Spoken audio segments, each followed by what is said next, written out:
Question number 32। A B is the diameter of a circle. रुको, सबसे पहली बात सर्कल बना लेते हैं।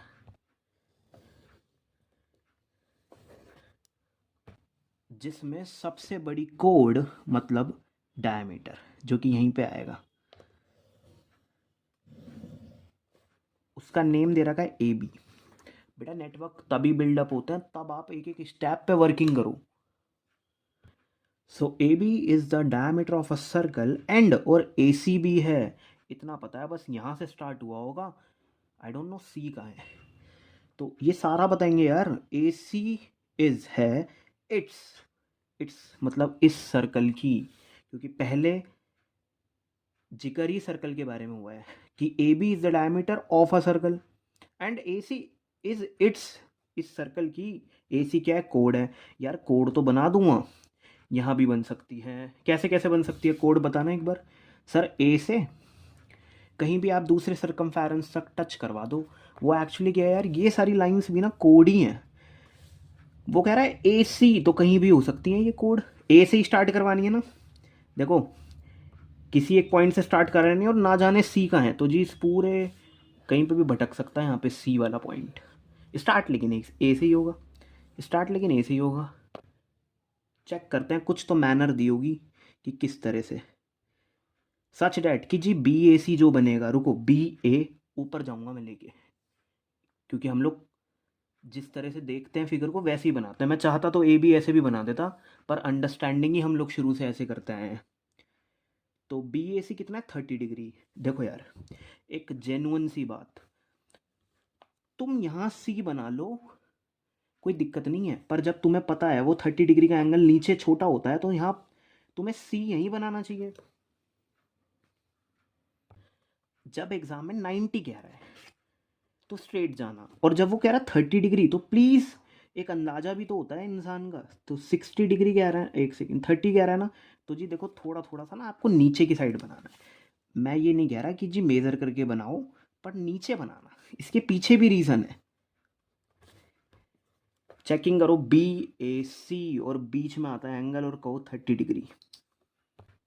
हाँ हो सकता है ए सी तुम्हारी कोड तो बन जाती, पर एंगल वाली बात अमल नहीं हुई फिर, क्योंकि इतना बड़ा एंगल कहाँ 30 डिग्री होता है? कोई इतना बड़ा एंगल यहाँ सी बनाऊंगा तो ठीक है, क्योंकि बेटा फिगर गलत हो सकती थी, सब देखना पड़ता है। बस मैथ्स के हिसाब से चलो। इफ द टेंजेंट एट सी, कोई टेंजेंट बना दो एट सी, मतलब वो पॉइंट ऑफ कांटेक्ट प्ले करेगी। पॉइंट ऑफ कांटेक्ट बोला उसने। सर टेंजेंट का तो नाम आया ही नहीं, आज तक आता था पी क्यू। वो ऐसे ही दे रहे हैं, कह रहा है if the tangent at C, at A, at का मतलब द पॉइंट ऑफ कांटेक्ट पे बात आ रही है, टेंजेंट का नाम नहीं दिया।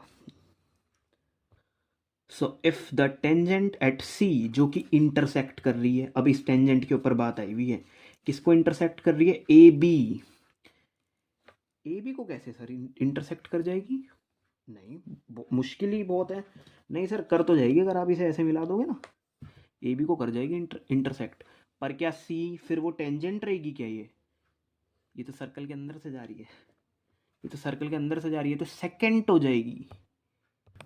सेकेंट जो अंदर से सेक्शन बना के जाती है, मुझे तो टेंजेंट ही रखना है। तो सर क्या करें, आगे क्वेश्चन पढ़ते हैं। A B extended, A B को एक्सटेंड किया गया है एट कहाँ तक सर? डी तक।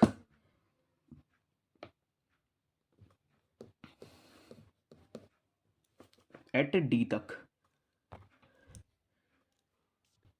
बेटा जहां इंटरसेक्ट हो रहा है ना उस पॉइंट को डी कह रहे हैं, पर देखो आगे क्या दे रखा है, आगे दे रखा कह रहा बी सी बराबर होगा बी डी के। देखो बी सी और बी डी हमारा देखने में ही नहीं लग रहा बराबर, हम प्रूफ कैसे करेंगे?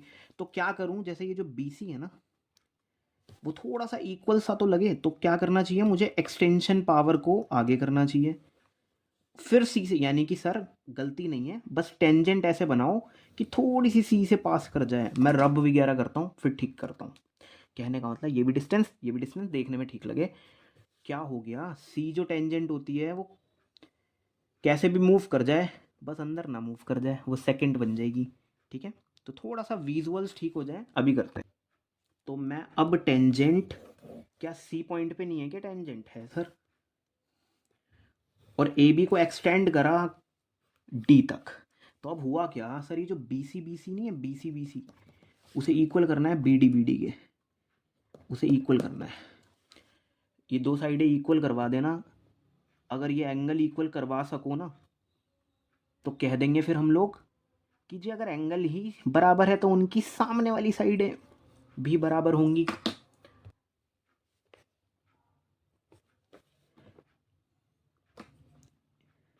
मुझे बी डी इक्वल चाहिए बी सी के, जो कि साइडें कैसे इक्वल आ जाएंगी, तो पहले एंगल करवा देना इक्वल। ठीक है, बस इतना ही बना रहा हूँ। एक जेन्युइन सी बात जो शायद, देखो सेंटर वेंटर है, कहते हैं सेंटर पे 180 बनता है। हाँ जी सर, वो ना स्ट्रेट लाइन होती है ना, तो 180 होता है। या तो ऐसे समझ जाओ, 9th में सीखा होगा, सेंटर पे बनने वाला एंगल जहाँ आर्क मारी होगी किसी ने। कैसे लगती है आर्क सर, ऐसे लगती है आर्क। यहाँ से आर्क एसी के लिए लगवाऊँ, यहाँ से आर्क, जहाँ आर्क मारी गई होगी ना सर, वहाँ कहते हैं उसका हाफ हो जाता है। This is 180 and this is 90। ठीक है बेटा, 180 और इसका हाफ 90। बहुत सिंपल बताऊँ, अगर किसी ट्राइंगल का डायामीटर ही एक साइड है किसी ट्राइंगल की, ए बी साइड भी है ट्राइंगल की और डायमीटर भी है, तो 100% वो ट्राइंगल राइट एंगल ट्राइंगल होगा। हम तो ये लिखवाते हैं ना बच्चे, मतलब कि triangle inscribed in a semi circle, इसे हम सेमी सर्कल कहते हैं क्योंकि एक डायमीटर ना हाफ करके जाता है सर्कल को। तो अ ट्राइंगल इंस्क्राइब्ड, जो अंदर फंसा हुआ है सेमी सर्कल के, इज ऑलवेज 90 डिग्री। ये रीजंस काम आते हैं ना लिखने में, बस इसलिए बता रहा था। अच्छा वो सब छोड़ो, आप लोग ये वाला एंगल निकलवा सकते हो, बताओ सर, दिखाओ तो सही। हाँ भाई, ये वाला एंगल निकलवा सकते हो सर। इस वाले ट्राइंगल में हम लोग लगाएंगे एंगल सम प्रॉपर्टी और ये फाइंड आउट कर सकते हैं। हाँ सही कह रहे हो, 60 डिग्री आ जाएगा ये। सिर्फ अंडरस्टैंडिंग चल रही है अभी। 60 ये निकलवा सकते हो। हाँ सर, वो हमने सुना है वो पूरा 180 होता है। बताओ रीज़न क्या दोगे। ठीक है, सही बता रहे हो, 120 आ गया।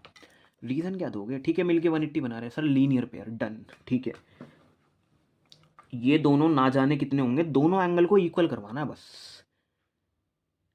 वैसे तो सर अगर एंगल सम प्रॉपर्टी इसमें फिट करूं तो मुझे पता है 30-30 आएंगे, पर भाई ये रीज़न क्या है कि ये दोनों बराबर होंगे। जिस दिन ये रीज़न आ गया दोनों बराबर होंगे, फिर कह दूंगा सामने वाली साइड भी बराबर होंगी, उसका रीज़न लिखवाऊंगा। देखो खुद से चीज़ें कैसे करनी पड़ेगी। ज्वाइन करो आप लोग सेंटर ओ को सी से, क्योंकि देखो मेरे को ना यार एक एंगल भी मिल जाए बस। मैं ये एंगल ढूंढना चाह रहा हूँ, ये एंगल मिल गया तो कर पाएंगे फिर हम, क्योंकि फिर माइनस करके ये भी आ जाएगा इस वाले ट्राइंगल में। ये आ गया तो एंगल सम प्रॉपर्टी लगकर ये भी आ जाएगा, और ये इक्वल आ गए तो फिर साइड सर करना क्या है, ओ को ज्वाइन करनी पड़ेगी सी से। सर वाई, ओ को ज्वाइन करना पड़ेगा सी से। और अब जो ये वाला ट्राइंगल है जिसे हम ओ सी बी कहते हैं, पता है वो कितना है, वो कौन सा है, आइसोसेलेस ट्राइंगल। हाउ सर, कैसे। ये जो आप ओ को ज्वाइन करोगे ना बी से, वो भी रेडियस, ओ बी किसके इक्वल होगा, ओ बी किसके इक्वल होगा सर, ओ सी के, बिकॉज यहाँ लिखवाऊंगा रेडियाई ऑफ सर्कल। ठीक है, तो कहते हैं ना अगर ये 60 है तो सामने वाला एंगल भी, मतलब एंगल ओ सी बी 90 नहीं 60 होगा। तो बस ये वाला एंगल भी इस एंगल के इक्वल होने वाला है सर, क्योंकि ये वाली जो साइड है वो इक्वल होगी इस वाली के, तो सामने वाले एंगल इक्वल हो जाते हैं। और इतना सिंपल है, ये जो ओसी है ना बेटा, ये पूरा ओसी इस पूरी टेंजेंट पे पूरा कितना बनाता है सर, 90 बनाता है पूरा। ठीक है, रेडियाई और टेंजेंट पूरा 90 बनाती है, और ये 60 बता रहा हूँ मैं। तो फिर बताओ ये कितना होगा, पूरा कितना कह रहा हूँ स्टूडेंट से, सर पूरा कह रहा हूँ 90 डिग्री। 60 निकलवा दिया कैसे, आइसोसेलेस लगवा के। तो ये कितना आएगा सर, 30 डिग्री आएगा। सर निकालोगे कैसे, बस यूँ कहूँगा कि जी पूरा एंगल 90 डिग्री, दिस इज 60, और ये कितना 30 डिग्री। बच्चों ने अभी ये निकाल के दिया था लीनियर पेयर से 120, और फिर माइनस माइनस करके क्या आएगा, इतना 30 डिग्री। एंगल इक्वल आ गए तो कहेंगे साइड्स इक्वल है। तो वर्किंग ये है, करना कैसे है वो देख। तो ये भी एक ना स्किल है, ये भी एक कला है कि आप 1 बाय 1 ड्राफ्ट कैसे करोगे चीज़ें।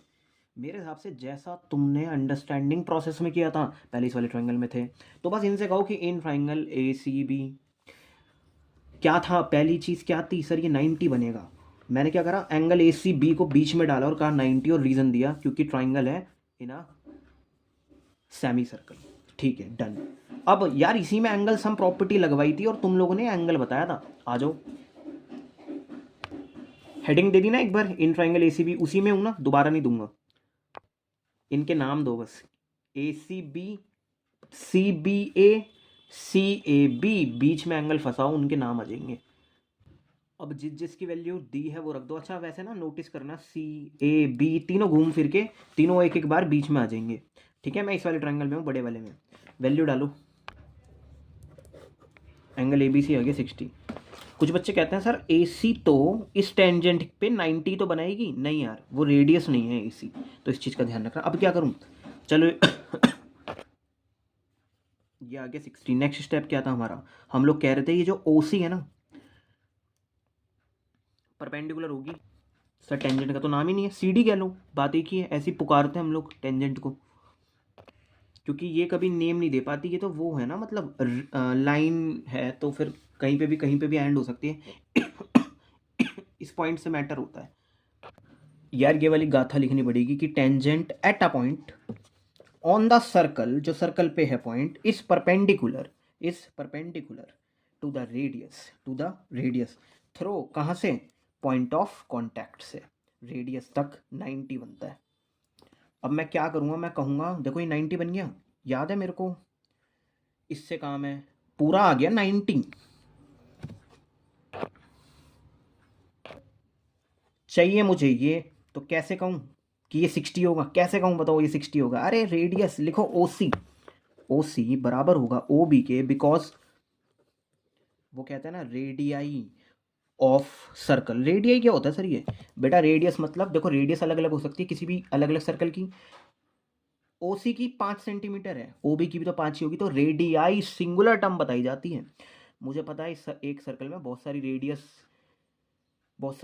हो सकती है, तो हम एस नहीं लगाते, मतलब सिंगुलर के लिए यूज़ करते हैं। हाँ 2 सर्कल होते तो रेडियस हो गई, अलग अलग रेडियस, सबकी रेडियस एक जैसी होती है तो रेडियाई बोलते हैं। मैं जो चाहता हूँ ना करना, वो मैं 60 करना चाहता हूँ इसे, ताकि ये, तो फिर आपको देखो कैसे लिखना पड़ेगा। एंगल इसका नाम दो ओ सी बी, बराबर करो सी बी ओ के। रीजन आएगा बहुत सॉलिड वाला, एंगल अपोजिट्स। बताओ एंगल के बाद ऐसा आएगा, एंगल्स अपोजिट टू, किससे, to equal side are equal. तो जी एंगल्स जो अपोजिट होते हैं ना, अपोजिट वाले एंगल इक्वल साइड के होने चाहिए, लेकिन वो आर इक्वल। तो इससे हुआ क्या, ये जो ट्राइंगल है ना हमारा O C B is an isosceles triangle, इस वजह से इसके एंगल भी होगा इक्वल। किसी एक की वैल्यू डाल दूंगा जिसकी थी मेरे पे, इसकी नहीं थी, ओ सी बी को ऐसे रखूंगा और इसको कह दूंगा सी बी ओ कितना है, 60 डिग्री है। ओ सी डी जो पहले ही 90 बन गया, उसमें से हटाओ जो अभी अभी एंगल आया 60 डिग्री। कैसे लिखना पड़ेगा सर, ये जो ओ सी डी है ना वो मिलकर बना है, ओके स्प्लिट कर दोगे ना, this is 90, O C B तुम्हारे पास है 60 डिग्री, सॉरी एंगल नहीं आएगा यहाँ, तो एंगल बी सी डी, तो बी सी डी कितना आ रहा है 30। बस एक बार ना लीनियर पेयर से और निकालेंगे इसे, दिस इज 120, यहां लगा दो एंगल सम प्रॉपर्टी जल्दी से। क्योंकि दिस इज़ 120, दिस इज़ 30, तो मैं इंतज़ार नहीं कर पा रहा, ये भी 30 आएगा। फिर एंगल बराबर ना अगर, तो साइडें बराबर करवाऊंगा। अब की बार क्या था, angle opposite to the equal side, side क्या थी, इक्वल थी। शफल हो जाएगा ये। यार ये क्या चीज़ है, मतलब देखो BDC भी 30, BCD भी 30। सर इक्वेशन मार्क कर सकते हैं भाई, मर्जी है कर लो, फर्स्ट और सेकंड कह देना, from equation first and second we get. अब की बार BC बराबर हो जाएगा BD के, देखो sides opposite, sides opposite are equal, देखो साइड्स अपोजिट, साइड्स अपोजिट, अब की बार पहले लिखा to the equal angles, to the equal angle, क्योंकि दे रखा था जो है ना तुम पे वो बाद में लिखते हैं, आर इक्वल, तो साइड भी क्या हो गई, इक्वल हो गई। यार थैंक यू सो मच। मैं